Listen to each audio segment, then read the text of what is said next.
Өзге де ақпарат Астана іргесіндегі Ақмол қалашығы мен Түркияның Йозгат провинциясына қарасты Соргун қалашығы бауырлас болуға ниет білдірді. Түркияға арнайы барған Ақмол қаласы әкімдігінің қызметкері мен Соргун қаласының мэрі тиісті меморандумға қол қойды.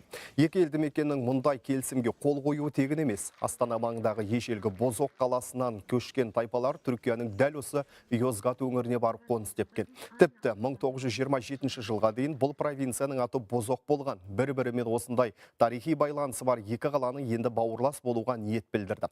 Тиісті құжатқа қол қойылып, оған ресми статус берілу үшін екі елдің сыртқы істер министрліктеріне жолданды.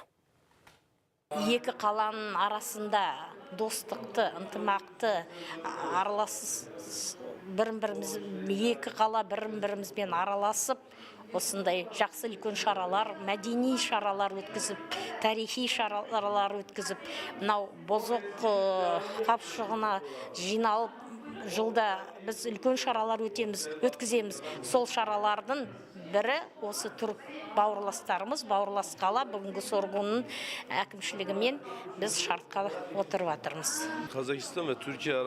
Қазақстан мен Түркия арасындағы байланысты одан әрі тереңдету үшін осындай келісімге қол қойып жатырмыз. Біздің ата жұртымыз Орта Азия, Қазақстан екенін бұрыннан білетін едік. Алайда кейінгі зерттеулер біздің нақты ата-бабамыздың Астана маңындағы Бозоқ қалашығынан келгенін анықтады. Бұл біз үшін өте маңызды тарихи жаңалық болды.